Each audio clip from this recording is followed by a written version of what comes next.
Hey everybody, so monthly I get this report from AirDNA that talks about this short-term rental industry and gives some numbers behind it. Today we're going to go through that and try to figure out what do these numbers really mean. And going forward, I really want to try to do this for you monthly so we can kind of work out together what's going on in the real estate market when it comes to short-term rentals. So this is for January. These typically come out about a month after the month ends. So we're in February, but we're going to do January. In March, we'll do February, and so on and so forth. Let's talk about the first thing that really pops out to me. The average listings available went up 21.9% from last January to this January. But the average night booked only went up 17%.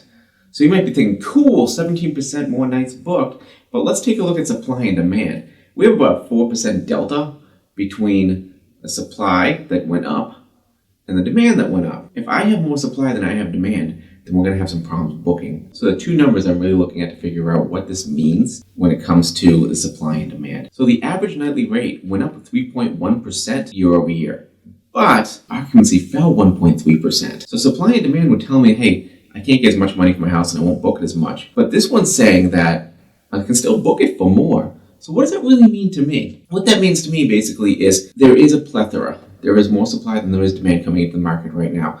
But if you are the house that is still in demand, you are the best in the market, you're still going to get yourself booked, and you're going to get yourself booked at a higher rate because people are still traveling, but they're looking for that best stay. So if you're one of the best ones, you're going to go up that 1.3%. You may not lose the occupancy, but as a total, the middle pack and lower pack are probably losing more occupancy and not getting the ADR bump that we're seeing here. The other thing we look at is like December from January. December was 23% more bookings over last year, where January was only 17%. Now, I wouldn't panic over this at all. You're seeing a decline, but December is a heavy month of booking. You got Christmas and stuff like that. January, February tend to be a little bit slower months unless you're really in a ski market. And even the ski markets seeing January kind of have a little bit of trouble. You get that after holiday time lag hangover, Don't worry about that number in my mind. And I found this very interesting because these aren't markets I like to hang out in. The markets that went up the most year over year, which was 20%, is city market. The small city, the suburban, the medium-sized city markets had a large bump in growth. Can we attribute that to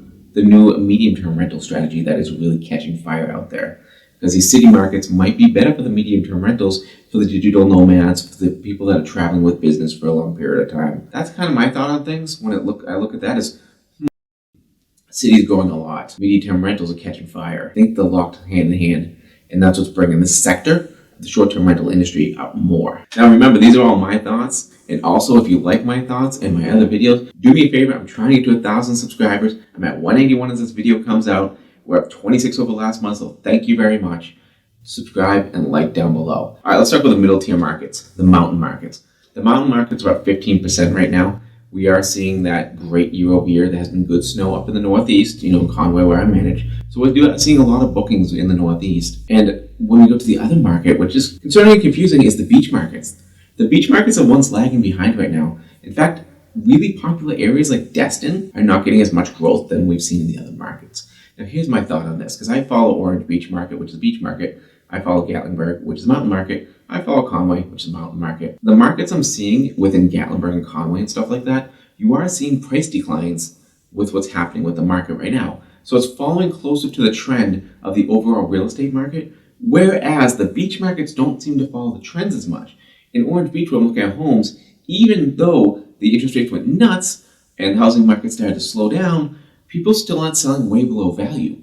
What I find in these markets, Destin and Orange Beach, the two I've looked at, is this. The people that own those houses like those houses of condos. They are not going to sell them for a discounted rate. If they can't get what they want for it, or what the market will bear plus some, then they're just going to hold on to it, try again later. The end of this actually has some cool things about the city markets again, which, if you like the city markets, this is great for you. Check out this ADR growth, average daily rate, in the city markets right now versus the coastal markets. Suburban locations increased ADR growth from 3.4% to 5.7%. Mid-sized cities saw a growth at 7.4%, up from 6.9%. So imagine that. We had an ADR growth of 1.3% on average. This is showing a growth of 7.4% in these mid-sized cities. So something's going on there. Midterm rentals, maybe? Now, compare this to coastal locations. They saw a large decline in ADR growth.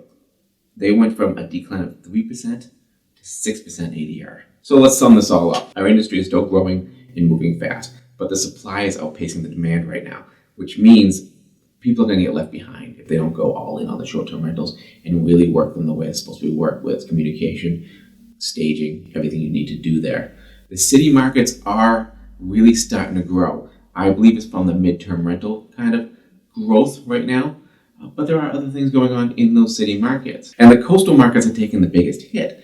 So I'm going to try to do this for you monthly and really try to dig into these numbers and talk about what they mean to me. If you agree with what I talked about, do me a favor, comment down below. If you don't, comment down below. Let's talk about this.